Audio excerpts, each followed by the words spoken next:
Yeah, I guess I'm by myself again, man. I got to get a raise. What's going on, everybody? You hear that? NFL music, baby. Happy New Year to everybody. 2020. We're back at it one more time. It's your boy, the Big Ragu. DJ will be joining me shortly. He got caught in traffic, so to speak. No Sweet 16 this week, so when we get him in here, we'll find out what the deal was. What's up, my man? What's up, Eric? How you doing tonight? I'm going to need a little bit of crutch, little help with you guys this evening to get the show started, because to be truthful with you, I was going to run off a DJ's itinerary, but now I got to create my own for the next 15, 20 minutes. So I got the gift of gab, so I'm not worried about that too much. But anyways, Happy New Year, everybody. It's good to see you. And hopefully you're having a profitable and successful bowl season so far. Mine not too bad. Been up and down for the most part. But now that we're getting towards the very end, a couple of anticlimactic games, I want to call them. Cincinnati was a huge game. Great money-making opportunity there. Didn't put nothing out on Twitter. But have you been following the videos that DJ and I have done almost over 40 videos with the SBR for the bowl season, running about 5 to 7 minutes apiece throughout the bowl season. I think I flipped on 2 games. One I did flip on was in that Oregon game. Man, that was a heck of a game, wasn't it? I mean, we thought that Clemson game was a great game with Ohio State, but that Oregon game was something special also. So that being said, hopefully you guys got in on some of that action. And going forward, we're going to talk about early playoffs, the wild card games. And maybe we're going to touch on the national championship game coming up with Clemson and LSU. So let's see who we got in the chat so far. So we got the Unbelievables in the chat with us. We got Focus One Sharpers in the chat. I'm sure Noli's going to be kicking it in with us. Wham, Prince of the City. We'll get him in here tonight, and we'll see where this thing takes us. Let's start looking off. Let's start with the games. Let's get some look-ins on what we got tonight. So far, we got Indiana and Tennessee. That's kind of a low-scoring game tonight. That was kind of a surprise in my book. I figured both teams would kind of pump up the offense, and they started out 6-3 half, which is a very low-scoring game. I don't know if there's any weather involved in that game. I didn't really check in on that one. We know that what happened in the other game earlier, there was a huge delay in that one, and that's usually not a good look for a team that has a good lead at the half, and usually kind of it doesn't help the other side out. But you never know which way those games are going to go. Like teams that can kind of fall asleep in the locker room waiting to come out and field. And it sure looks like Boston College went to sleep. I mean, they are missing A.J. Dillon, key component of that offense. So, and it's showing up big time in the game. Now that the game is over, obviously, but that was kind of a blowout. It was a one-sided deal. 38-6 was the final. So, if you got on the under, you cashed, and if you got on Cincinnati, you cashed out even bigger. So, that was a good look. So, yeah, we're still at 6-3 at the half on the Tennessee-Indiana game. With a total of 56. Looks like we're going to be a little short unless something major happens in that game going forward here. So just tell me about, what you guys do during the holidays and stuff. Anybody do anything exciting in the chat? Eric, Dear Slayer Steel, welcome in, my man. Welcome in. DJ will be with me very shortly here, probably about another 10 or 15 minutes, and we'll see how that goes. And let's see what we got coming up. I'm not much of a basketball capper. I know we're deep into basketball with the NBA and college basketball, and I will have some looks on college basketball. I'm not much of an NBA guy when it comes to capping, but college basketball I will get into. Once we're done with college football, I'll be hard and heavy in that. And guess what? My first love is right around the corner. We're starting to get into the horse racing.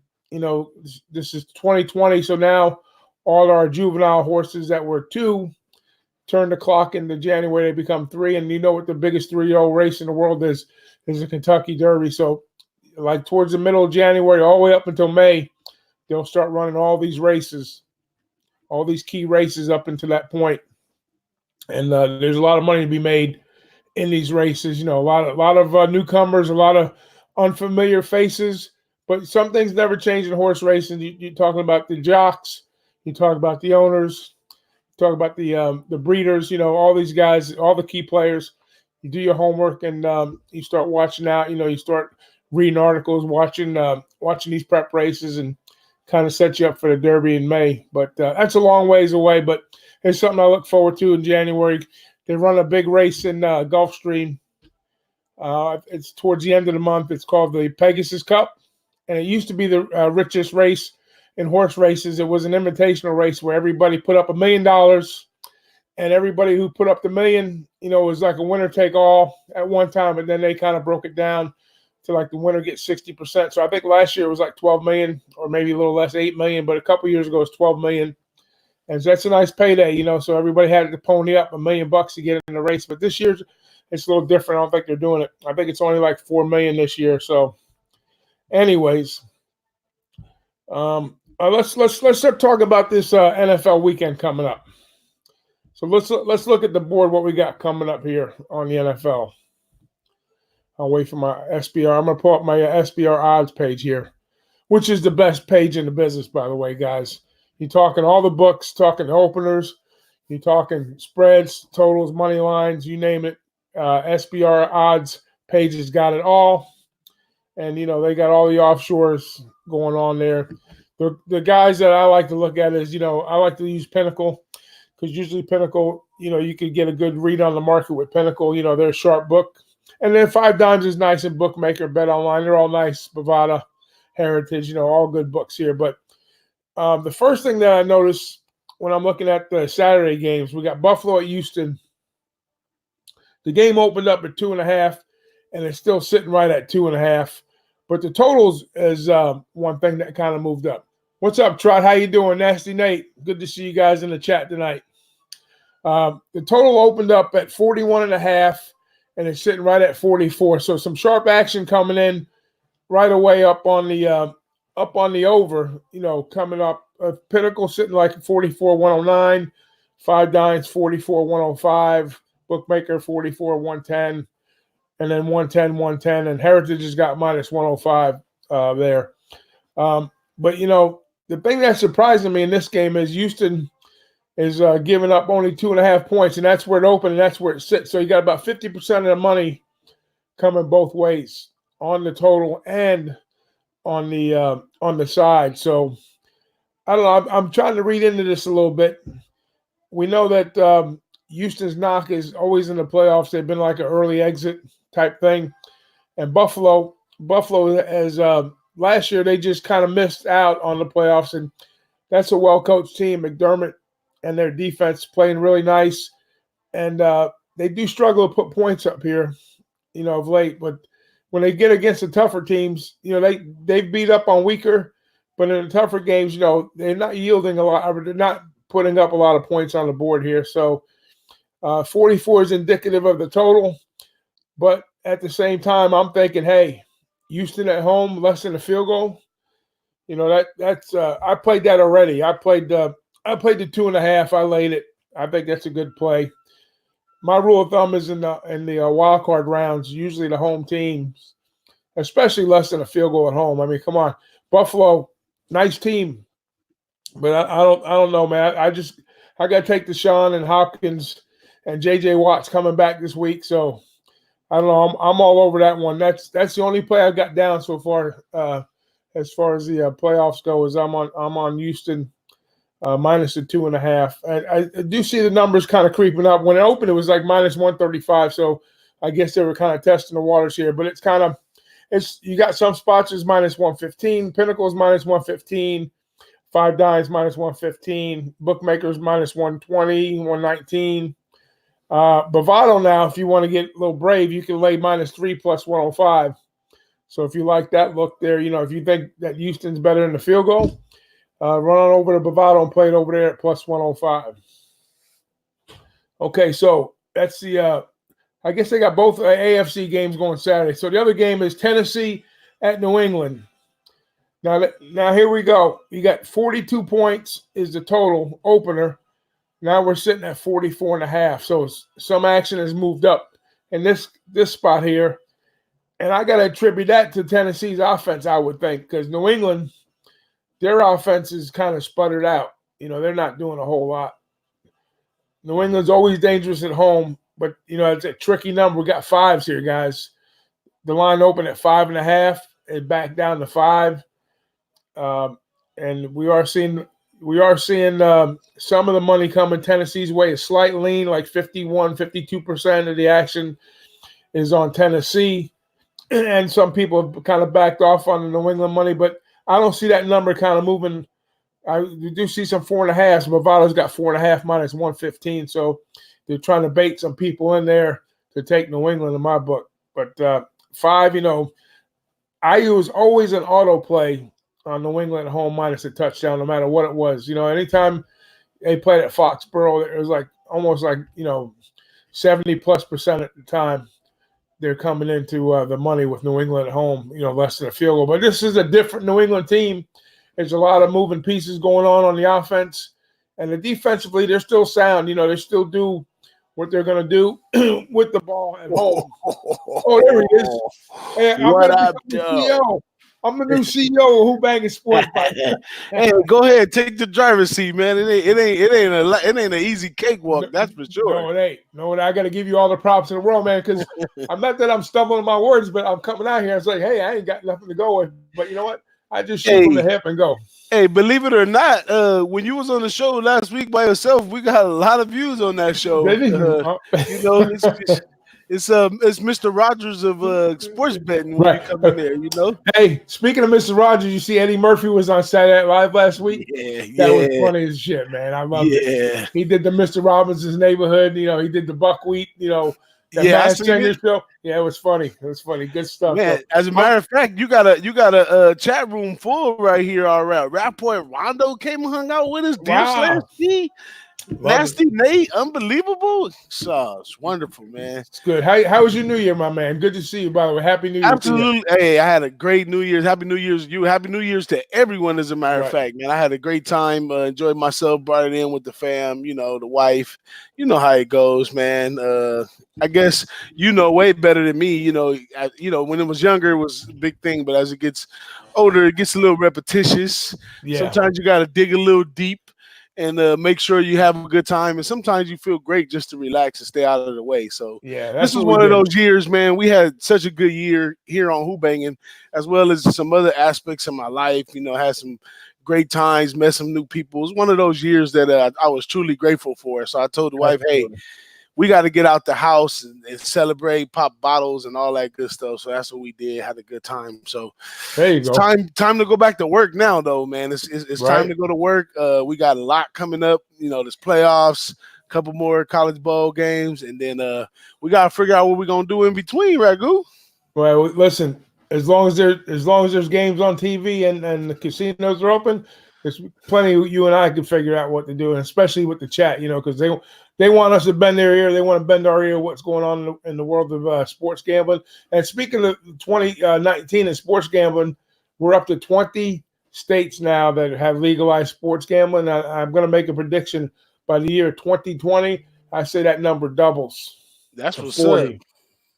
That's what's up. I totally agree, too. I know we got some nice political stuff going on here in California. It's going to be a minute for us to turn, but we got Vegas down the street. So I'm sure Vegas is happy that none of their money will be affected for a while with the things going on in California. But I'm excited for that, man. I'm excited moving forward, man. I know like, like anything we all do. And I've known you over this 1 year now. I've known you for a few years now. So we're going to excel a little bit more next year. I'm already excited to do our preseason thing again. We had a good time doing that. Oh, that was looking back on it now. Yeah. So, we got a lot of stuff looking forward. I'm really excited for it in 2020. So let's fire it up and let's go.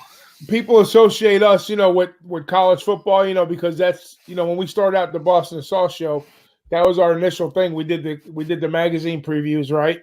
Then we kind of rolled it into the season. Next thing you know, we're doing a Saturday morning closing line with SBR. And so, all that was college football based, but we're pretty good handicappers outside of college football too. We're good with the horses. We're good with NFL. Basketball, I was just telling the chat, NBA, I'm not, we got Wham, part of Who-Bangin Sports, and you guys were the originators on the Who-Bangin channel with the basketball and the football, of course. But Wham knows his baskets really, really well. And then we got Dom Ricci firing off on baseball and hockey. We got Josh Point oh. And then, we got Greg EV as a guest that comes in every now and then. And, we're going to have other people coming on board. So, yeah, we're going to have plenty of content to talk about going forward. Oh, yeah. Oh, yeah. Oh yeah, but I think it's only right because to me, the college football is just one of my passions that I happen to like. I would probably say I'm probably equally as good of a capper in all the sports, but it's just the love draws me to college football. So you designate a little more energy to it and get excited. But yeah, I'm gonna be dozing in because I do take peeks at the college football during the spring games. With all the transfers and stuff, and we're in a media age right now. They always have a little stuff we can blurt out there on a little college football and right into where we go. So y'all hang in there, stay with us, man. You'll get to know me. I go in on college basketball, March Madness, Big Ragu as well. We're not shy to MLB, and we definitely gonna hit them horses every time they come around. Yeah. So excited for all that, man. Speaking of, can you believe, I seen a little pop-up on Bleacher Report, I think yesterday, day before, LSU, they're not even in, we know they're in the championship game, but they've already, they're already paying dividends from them, their successful season. They just recruited the number one linebacker in college football, number one prospect. So I don't know the kid's name, but I just seen a little thing pop up on my phone the other day. So it's 24/7 college football, man. 24/7. Yeah, man. In the real aspects of the real coaches and players, they might get 1 or 2 down weeks, and then them coaches is right over to recruiting. But really, they got guys out there recruiting right now as we speak. So it never stops, and it won't stop over here. We'll always sneak in and give them that. But I know you go deep in the NHL as well, so we're gonna be. You'll see us around on more of the other shows. Light It Up.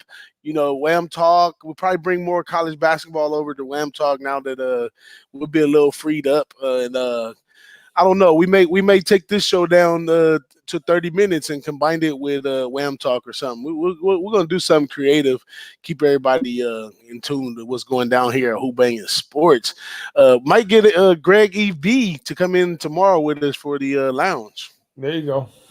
That sounds good. Yeah, that guy's been doing awesome. Yeah, he's a must follow. You got to follow him on the West Coast Syndicates on Twitter. I don't have his handle right in front of me, but we'll put it up there before the night's end.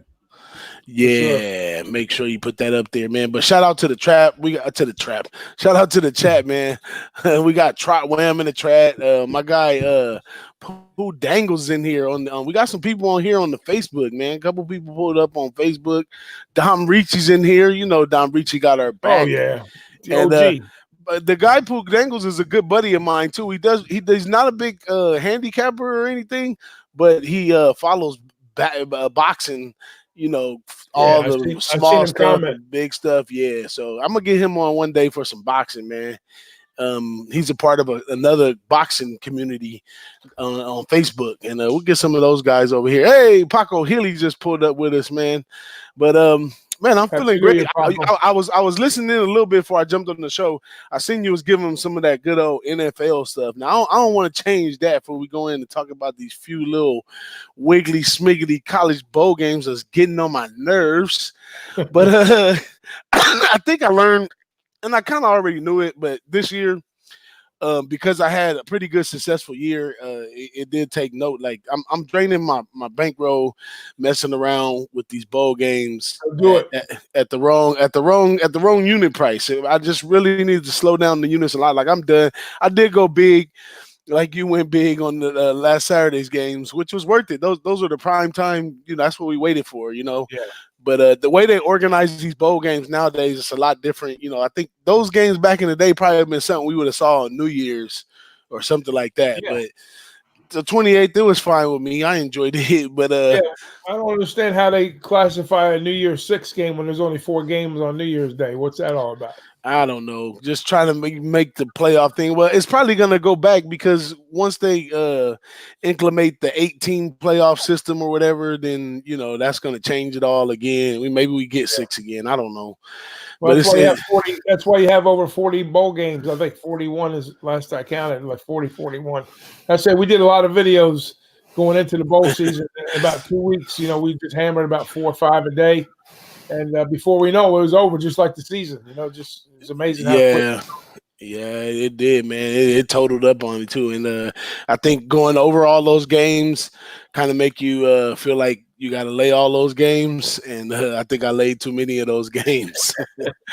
But and some of them, I got to lay in the side and the total since we was doing side and total, but I'm doing horrible in the contest right now. I don't even know where I'm at. I'm like 14 and 18 and 1 or something like that.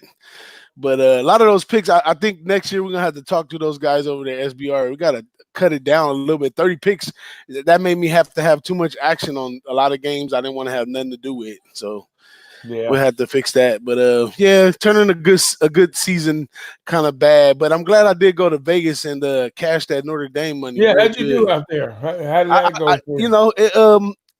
I had so many parlaying into Ohio State. I had a nice little bunch of cash that would have came in if Ohio State would have won. So I didn't even have to lay no extra bread on the Ohio State. But I fired off big early with Notre Dame.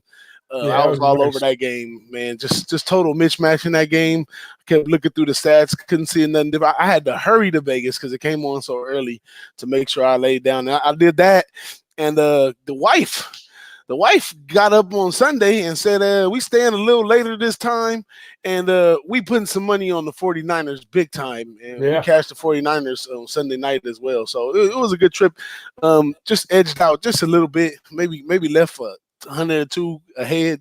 But all my big winnings that I got from the Notre Dame, I don't know why I played so much. I guess it was because right after a big win, I played too much into the LSU game, which I was totally wrong in that game.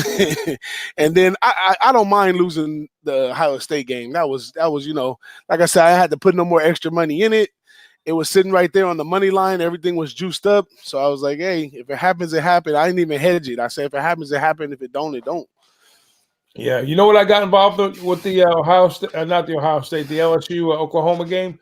The only thing I played, and I played a first half total on Oklahoma, team total 14.5. It sat right at 14. Yeah, I seen that one. I figured the way that game was going to go, both teams would start off pretty quick, and then they would make their adjustments, second half or whatever. But hell, they never got nowhere. And that guy, he did it to me again. He did it to me 3 times. And I'm done with him.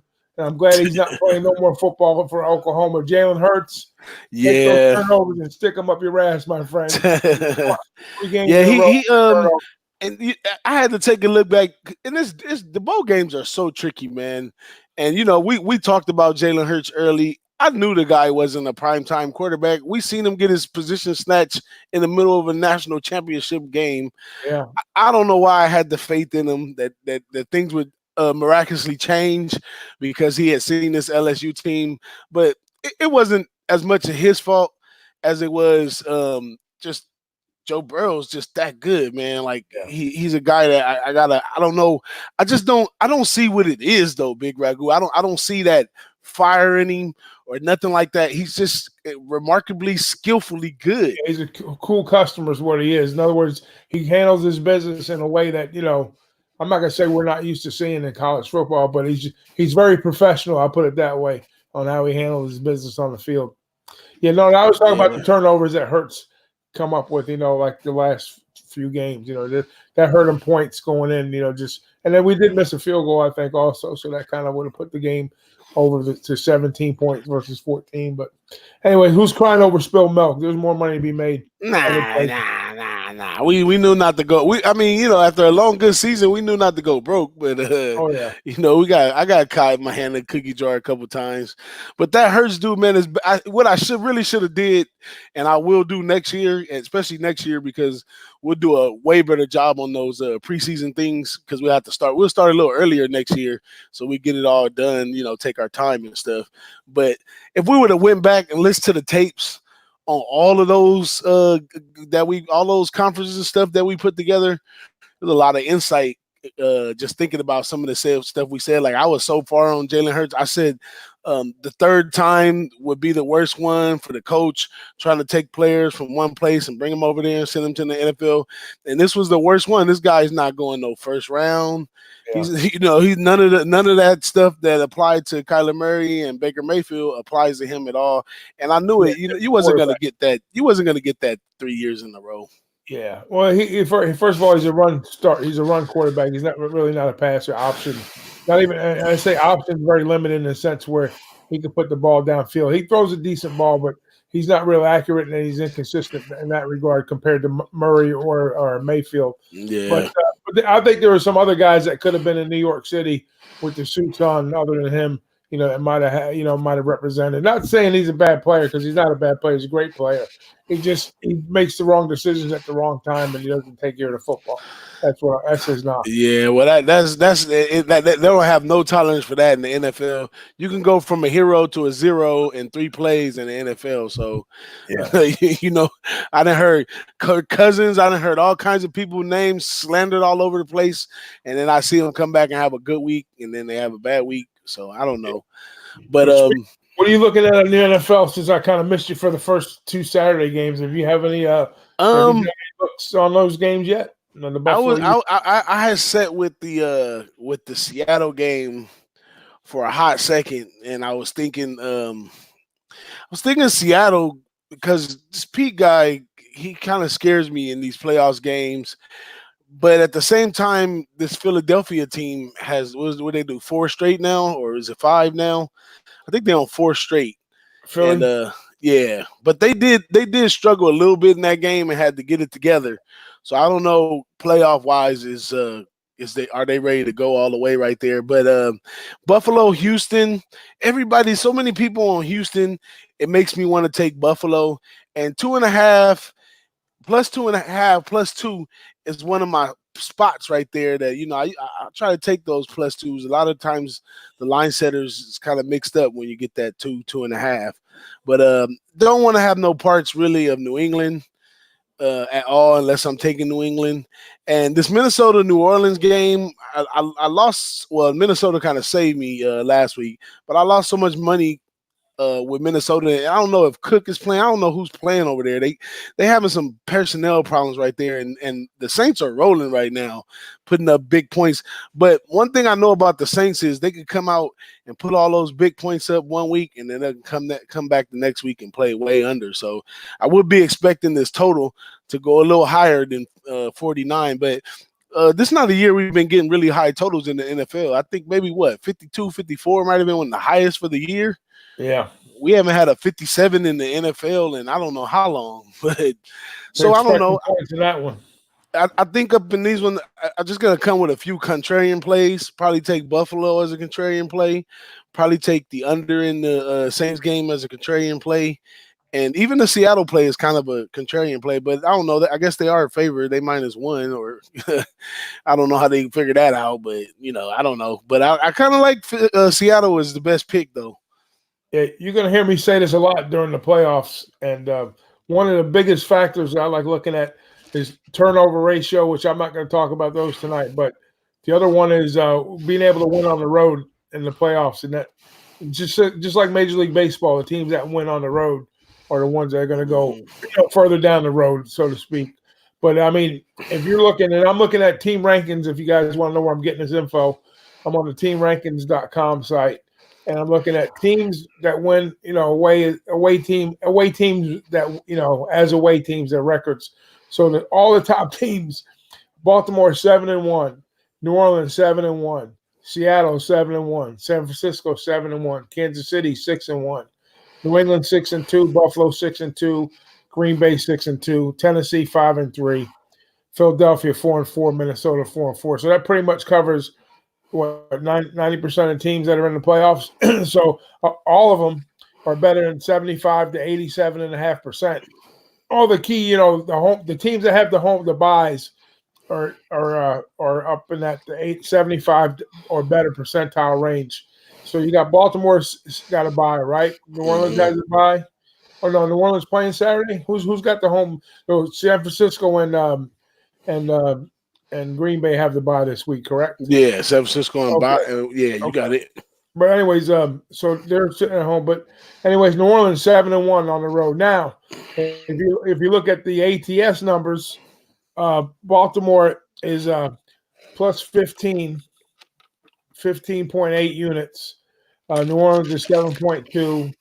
Seattle's 2.9. San Fran 6.8. 8 Kansas City 8.2. Buffalo 7.8. So these teams are eating, and they're eating on the road big time. And now the teams that are on the home side, if you want to flip that over and see how the teams do at home, same type of scenario. Teams that are doing well at home, Green Bay and Baltimore are the two best at home. They're like 87. They're 7-1. But against the number, Green Bay is only plus a half a unit. Okay, Baltimore, they're 7-1 at home, but they're plus 4.5 units. Minnesota 6-2 at home. That's a team you got to be careful with in the playoffs. Is Minnesota, because at home they're good, but on the road, they're like a 500 ball club. So and that's straight up. I'm not talking against the number, but on the number side, and I've always preached this on Minnesota for a long, long time. They've been pretty decent ATS on the road, but at home they're only up like 1.7 units out of 8 games. And in New Orleans, here you go again. New Orleans is minus 1.5 units at home. They're 6-2, but against with the number, they're negative number ATS. But San Fran's eating at home. They're plus 0.6 over 6 units at home. New England's about a half unit down. Houston is here. Here you go. Here's one coming up. You like Buffalo, right? Houston's down 3.5 units on a 5-3 record at home. So that's a team. That's why the number is where it's at, probably 2.5. Yeah, they haven't been too good at home. They're like 5-3 ATS, 5-3 straight up, down 3.5 units. And they made a little run towards the end. I would say this season. They weren't as tough as we thought they was at the beginning, but they seem to pull it out towards the end with quite a few wins these last couple months. But going into this game right here, I don't know why is everybody so high on this team right here. I did say maybe 4 or 5 weeks back when after Watson met up against Jackson. I told you that after that game, I seen it that Watson, he had a chip on his shoulder. I think he broke his maiden in that game. Yeah. He's played really well ever since that game right there. I think he lost. Okay, he played Baltimore 11-17. He lost. He came after that. He won. Then he lost to Denver barely, but that's a tough defense there. And he came back, beat Tennessee, beat Tampa Bay, lost to Tennessee in the second try. Yeah. So I don't know. This Houston team, they kind of up against the ropes right here. The Buffalo team defense is nice, but the offense can cut it on and cut it off whenever they like. So Houston's been one of those teams where they play lower class teams. They always underperform in those games. Like if they go play in New England or they play, here's a perfect example. They played Denver at home. They lost. They played Oakland at home. Did they lose to Oakland at home? No, I'm sorry. Who? They lost to Baltimore on the road. They lost to Tennessee at home. They lost to Denver at home. And they lost to Jackson. No, they beat Jacksonville at home. They lost to Carolina at home and the Colts at home. So, and Baltimore. Baltimore is an away loss. So, anyways, that's a tricky spot. The more I look at it, they could be I'm not going to say be in trouble, but they have notoriously, depending on the team they play down in class a little bit. But when they play tougher teams, they play up in class. So they're probably a better road predator dog role versus the favorite. Yeah. Now you did mention turnover margin, and Yeah. I'm kind of learning about that. They had spoke of that big time when we had the IFBC, the panel at Mhm. the end, the last day, and I was getting into that then, and I've used it a few times this year, looking at the turnover margin on teams, but it's kind of difficult for me to understand in its entirety, but I kind of know what a good turnover number looks like, but how do they calculate that turnover margin It's just to bring that? plus minus. In other words, they look at the takeaways. They compare the other team's takeaways versus their takeaways, and then that's the differential. Like in other words, let's say the Vikings were -4 and the other team was +6. That'd be a 10 margin turnover margin for in Oh, okay. their favor. So And that's what they're doing. that's the turnover margin, not the turnover ratio. It's two Yeah, different things, right? you talk about ratio, or you talk about Um, margin. I don't break it down into ratio. I usually look at the turnover margin, and then I look at third down efficiencies, and then I spoke about this earlier in the NFL season. I keep forgetting the guy's name. The guy that used to coach the Minnesota Vikings, and he was a Ravens coach Green. too. He was the offensive coordinator for the Vikings, and he Bill. I keep saying Ain't Bill. that Danny Green? I want to say Danny Green. No. I don't know why Someone in the that's coming. chat put it up there. It's the guy. He was a head coach of the Ravens when they won the Super Bowl the first time, and he coached. What's our guy's name? Man, I tell you, I got bad memory tonight. I got Bill, bad memory every night. I want to say Bill Belichick, but it ain't Belichick. It's Brian Billick. That's his name. Brian Billick. Okay, Yeah, I got you. he's got a formula. It's called a toxic differential, and what it does, it shows the turnover margin and the big playability of a team. So in other words, a team that can or make big plays downfield and have the turnover margins in their favor. And I think the past, it's a ridiculous number, but it's not going to give you the winner of the Super Bowl, but it's a good indicator of the team that's going to win the Super Bowl. And I think the past 10 years, it's been like 90% that Wow. the team has been in the top 10 in that category. So if you're looking at your playoff teams, I'm pretty sure probably 6 of the teams are going to be in there. 6 or 7 of the teams are going to be in there. So what I used to do with that is I like to look at that for my playoff, my matchups. Like play some props, which I have yet. I've only hit like one prop, on a Super Bowl matchup. But I usually look at a couple of medium price teams with maybe with like a favorite or two. Like you always had New England, you had to put New England there because of who they were. But I usually take like 2 or 3 teams from each division, and I'll play those up like maybe for half a unit or a unit. I'll probably play maybe like anywhere from 4 to 8 units on that play. And I've only cashed it like once or twice because I'm always going for the big swing. Like I'm always taking like 2 wild cards team to meet up in the Super Bowl, which very, very rarely happens.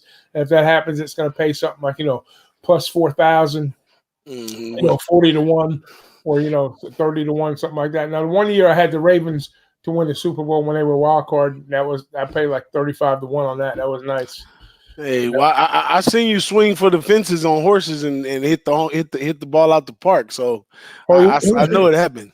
Hey, you remember when we were out there for March Madness, Sweet 16, and we were betting that Dubai race? Yeah. I was looking at that ticket. I was getting sick looking at it. The trifecta paid like $2,700. Ooh, man! And I had it for $40, and the girl keyed in the wrong horse and the wrong. Yeah. That was like 20 grand worth of money there that she cost us. Just by putting that ticket in the wrong spot. But it happens, man. Always check your tickets when you leave the window. Oh man, you got to check them tickets. But you know what? The thought process in the putting in the bet and then having to wait in line to go put it in. That's why I would say sometimes betting online is a lot smoother. And I noticed when we met up a few times, a lot of cappers that hang out with us, the window was right there, but many of them was still on their online sources. Yeah. Because the thought process is different, when you think it here and you got it right here, opposed to you think it here and you got to travel over there get in the line. You hear all this chatter. My dad always talks about the chatter. You hear all this chatter while you're going up there, and it kind of throws you off sometimes if you're not. After years of doing it, it's nothing. But, sometimes it can catch you. The chatter can catch you going to that window, and that window changes everything around. I didn't go there plenty of times saying in my head, just do this and do that. And when I'm looking at the board and listen to the chatter, looking at the board and listen to the chatter, and I get there and be like, no, let me get this parlay.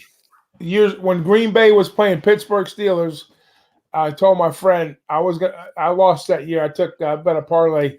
I took Pittsburgh and the over and that, but Green Bay won the game, right? They won by 8 points, whatever it was. It was like 33-25. But anyways, I told my friend, I said, I know Pittsburgh in this game, they're going to score anywhere between 24 and 35 points.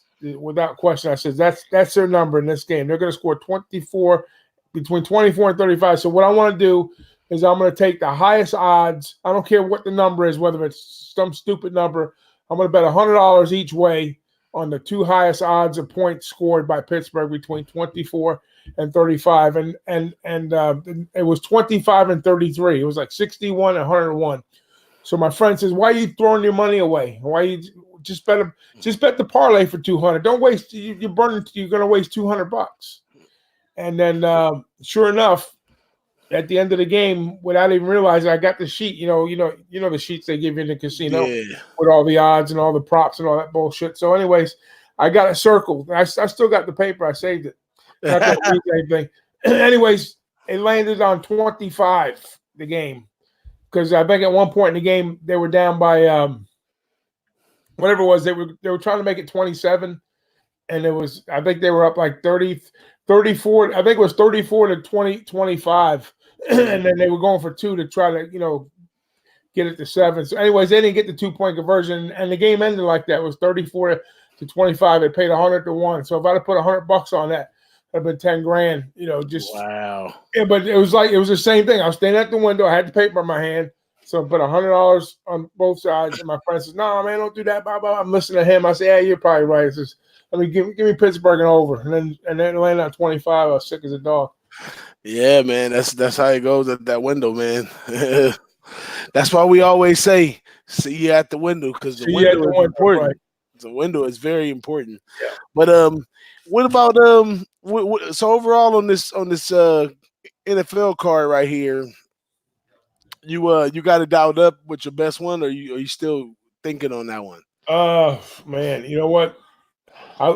My gut's telling me to get on that Houston game, but they've disappointed me so many times and so many. I just think this is going to be a different year for them. I really do. I think with Watts coming back and Deshaun Watson's hearing all this stuff over the years. He's been hurt. He's always missed the big opportunities. And Buffalo's a nice team, like I say, but their only knock on Houston's, like I said earlier, they have that tendency to play down. Not that they're playing down, because Buffalo's a good team, but they kind of compete at that level. So I'm going to say right now, I like Houston.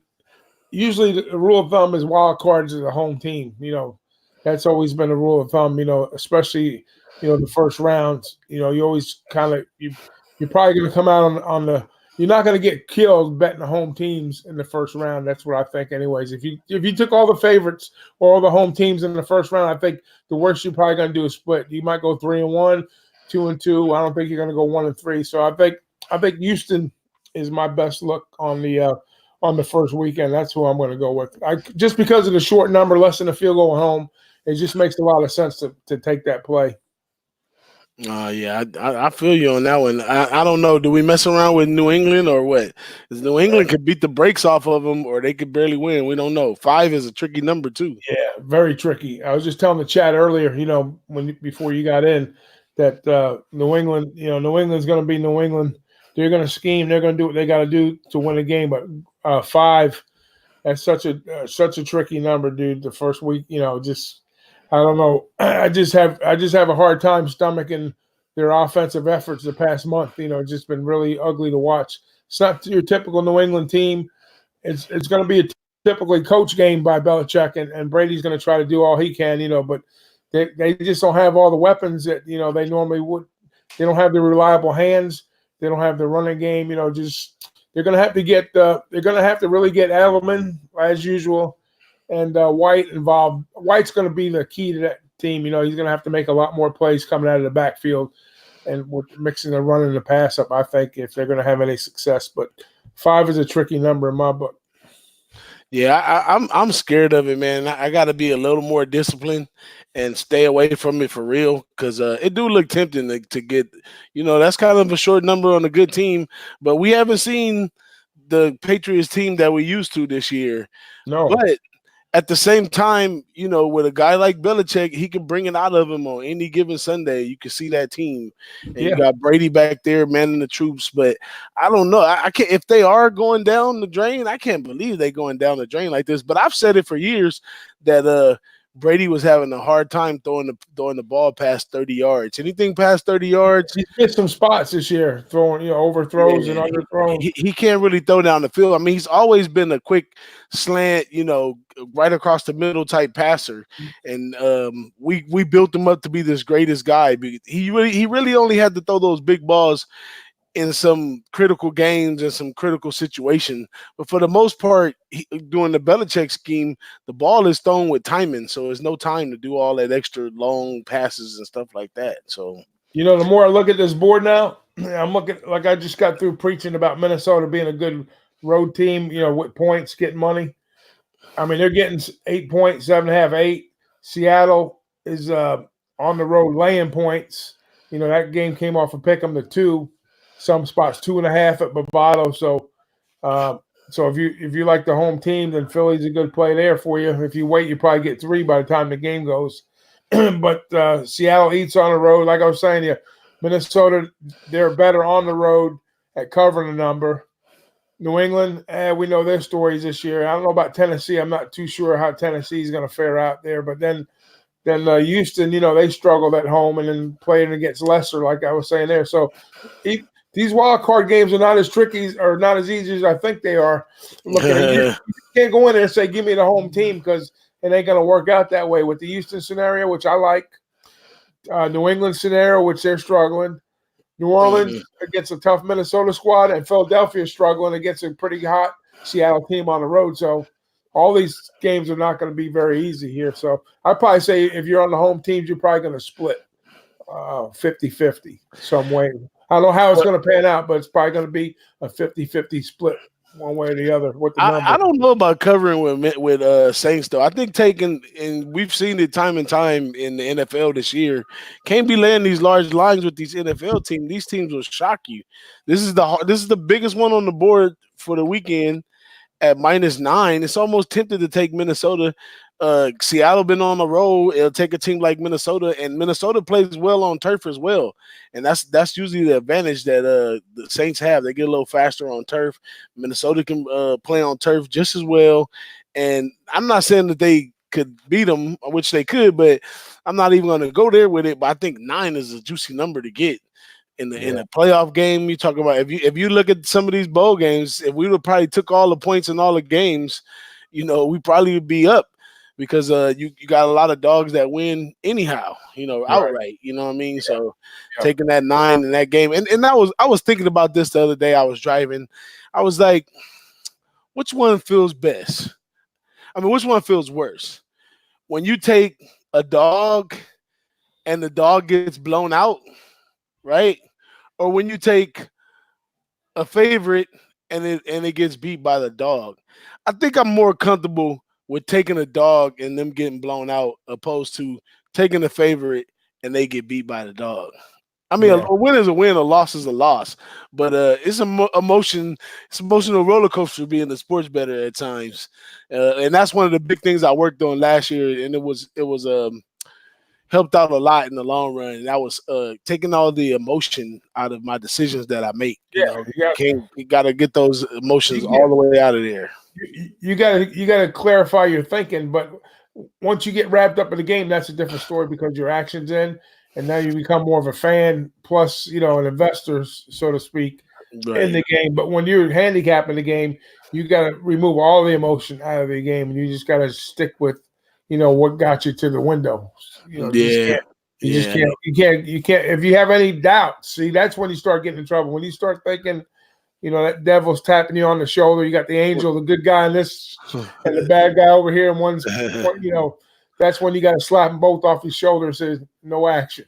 I got this. I got Yeah, this. right. Unless Yeah, you got a clear path, to the game, then you gave it your best shot and you lost with what you went to the what you went to the window with. Just you didn't second guessing yourself is what gets you in trouble. yeah. Well, it helped a lot this year, and some of these cappers, including yourself, Dom Ricci, a lot of them, man, they help, and it's not so much that trailing picks or whatever. It's your mentality, your temperament, your intentions, your dignity, and sports betting. That you guys is like a trust of faith sometimes. That hey, if I'm on the same side as Ragu, it's not so much as I'm thinking anything particular. It's just like, hey, we on the same side in this one. That's a Right, good thing. You know what I'm right. saying? So I want to give a good shout out. Yeah, people like Prince of the City too, like who's a miraculous guy.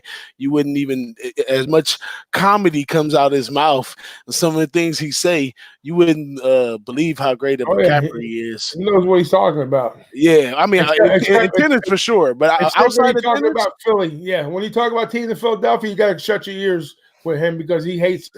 He doesn't bet anybody that lives in Philadelphia, right, Prince? But yeah, we just stood stabbing you a little bit with that. But yeah, no, Prince is sharp, real sharp guy, man. He knows what he's talking about. Except we won't give him them recency bias on that Philly team. Other than that, he's A plus in my book. that's right, man. But shoot, we getting late in the show. We ain't getting no shout outs to none of our sponsors or nothing, man. We didn't really have a big agenda today, but nothing but the recaps and a little bit on the NFL. I don't know. Did we leave anything out today, Big Ragu? No, just I told him we might touch on that national championship game, but we still got till next week before that goes anyway. So we're good. We can cover that next week. Yeah, we'll take a deep dive on that one because I don't know how I feel about this game. This is Vegas gonna make some money some way somehow off of this one because you got top notch coach, way top notch coach. I mean, you'll take Dabo over Orgeron probably every time, but then you got athletically like two different teams right here. And then they're gonna make a big fuss about the quarterback. Like these two guys may be fighting over first round pick, as depending on who gets it and if they need a quarterback. These are the two guys right here because Barrow and Lawrence, they got the height, they got the arm, they got the looks, they got the moves. Even though Lawrence may be able to run way better, I don't know how some of the most amazing runs. And that long, what was it, 67-yard run that he had? In some of the most incredible runs in college football in these major games went by so damn slow. I couldn't believe they couldn't catch him. He was steadily going. And it just reminded me of Vince Young, USC, when he turtle walked to the corner of the end zone. It's like I used to get so frustrated when they try to tackle him. It says, "Can't you tackle that guy? He ain't running that fast." But yeah, it's really deceiving. It really is. He's running quicker than you think he is. What made me realize is that when he was going down the stretch, it was two corners over there chasing him down, and they couldn't catch him. Yeah. It was the first guy made a bad move at him, and he dogged him for that. But then once he got loose and started booking, and you start seeing them fast guys like, oh, I could catch this guy, and they couldn't catch him. I said, yeah, he's really fast, but on TV it looks so slow. I thought I could have jumped in the TV and tackled him. That 100 yards looks like it's about fucking 300, but really he's running that 100 to like 10-2 or something like that. You know what I mean? He ain't running 15-4. He's booking. Yeah, so we're gonna take a deep dive, and I think when we do next show, might have to be our main focal point. Is that one game right there? We'll break out some websites and all that good stuff, man. We're gonna bring coffee and donuts for that show. Yeah, definitely. We have to dig in. We're gonna do a deep dive. Yeah, we're gonna do a deep dive. Yeah, but shout out to Alex Ramirez, Paco Healy, Prince of the City up in here, hanging out with us on another Thursday, man. It's been wonderful, Big Ragu. This is the first show of 2020, and we already showing you. We jumping in here, we relaxed. We done did this one whole season already, And y'all better, strap on, make sure you hit the like, subscribe, and all that good stuff, because we got a lot more to score for years to come. This ain't just gonna be no one-time thing. This ain't no one-time pony right here. We're gonna run the track around here a few times, and I guarantee you guys get to know us a lot better. We have a whole lot of fun, man. Anything you want to tell to the people, Big Ragu, before we wrap it up? Just wish everybody a happy new year going forward. Let's have a positive, a profitable 2020. And, we'll see you guys next week, and we'll see you at the window. Hey, and I'd like to say Happy New Year to all y'all. My motto for this year is get ahead and stay ahead. Let's do this and get this cash.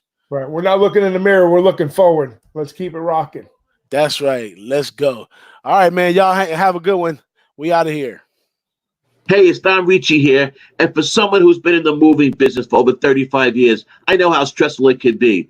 You call All Pro Moving Group, the interstate moving specialist. They're fully licensed and insured, and they can help you out with every facet of your moving. Their number is 817-893-2233, and they gave us a special code for the Who-Bangin Sports Talk customers, and that's All Pro Nick 1 for $500 off any move. That's right.